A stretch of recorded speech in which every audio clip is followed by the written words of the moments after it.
Assalamualaikum warahmatullahi wabarakatuh dan selamat sejahtera. Jom belajar bersama Cikgu Tim.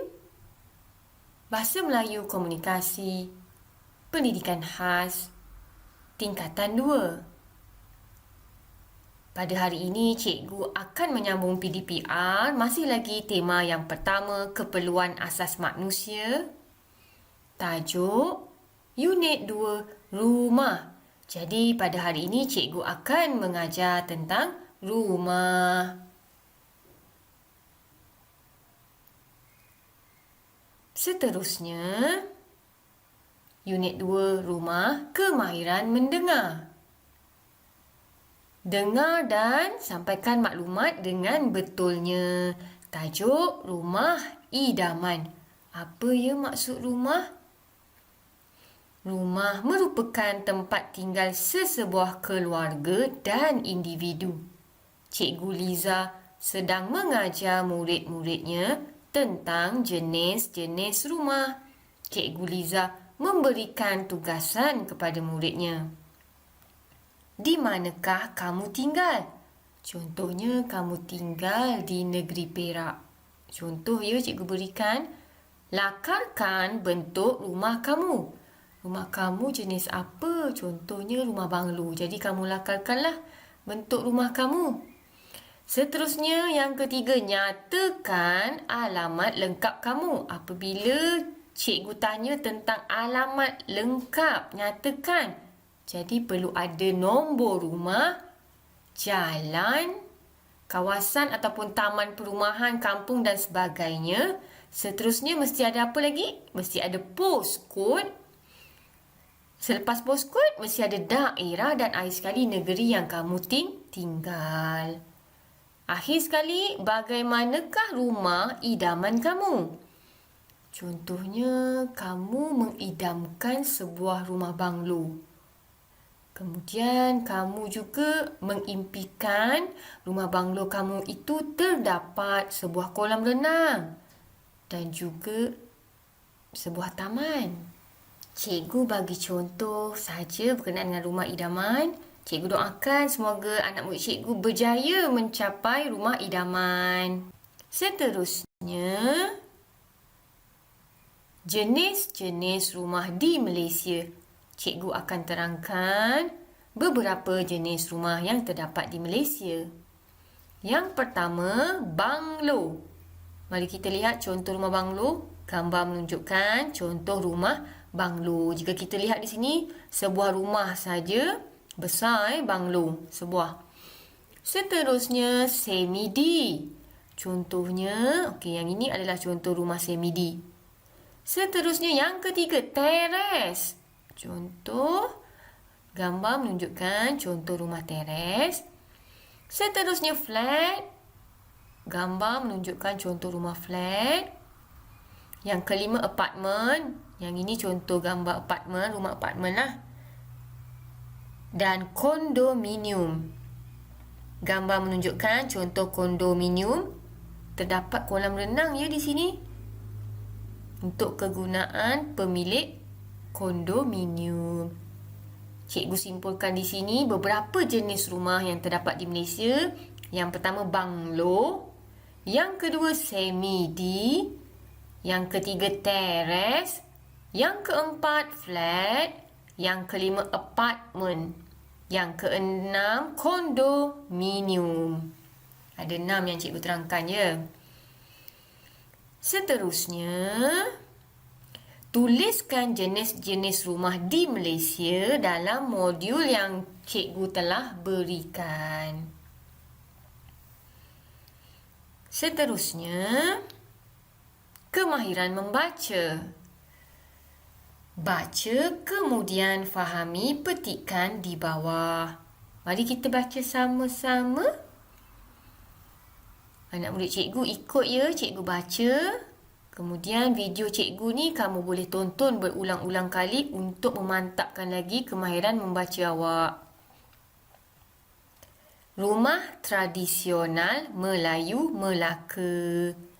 Rumah tradisional Melayu melambangkan cara hidup dan sikap terbuka orang Melayu. Rumah ini diperbuat daripada kayu dan bertiang. Dindingnya pula diperbuat daripada kayu atau anyaman buluh.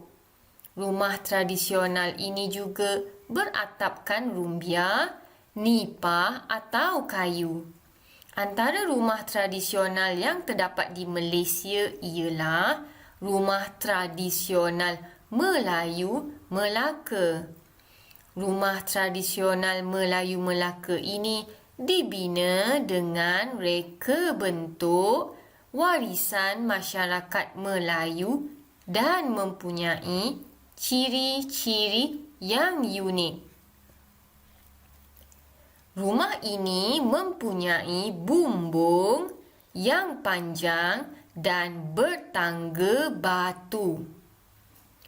Keunikan rumah tradisional Melayu Melaka terletak pada tangga batunya.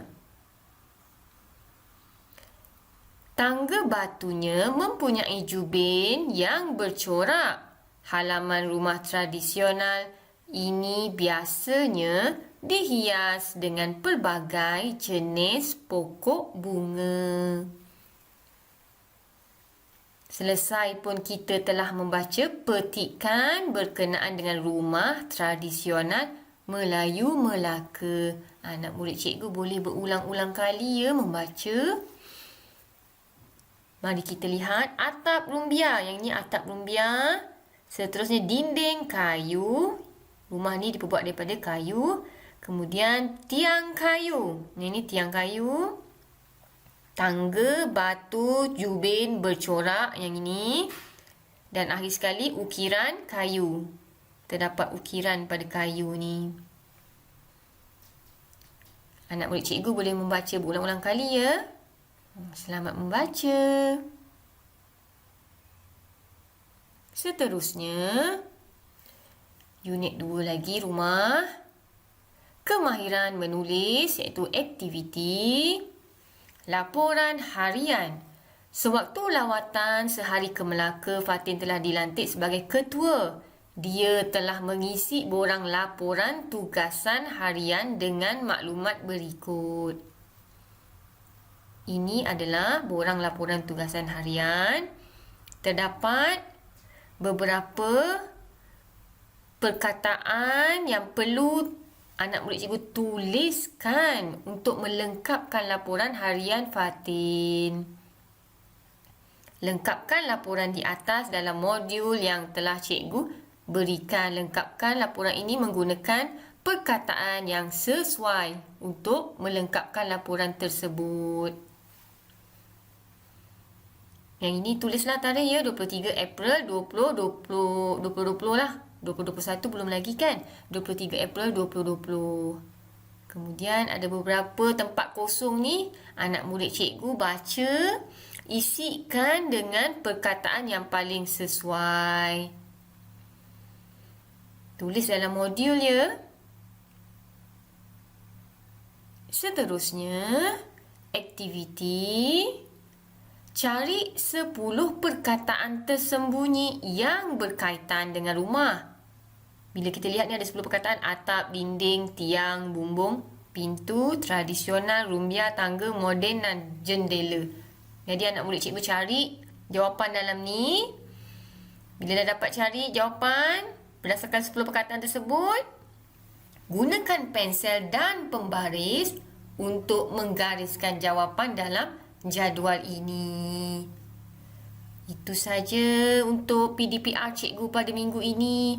Cikgu berharap anak murid cikgu gembira dan dapat melaksanakan tugasan dan tanggungjawab yang cikgu berikan dengan baik. Dan selamat belajar. Oleh yang demikian, terima kasih kerana menonton dan belajar Bahasa Melayu Komunikasi bersama Cikgu Tim. Sila kongsi dan subscribe YouTube Cikgu Tim untuk belajar dan mengikuti PDP yang seterusnya.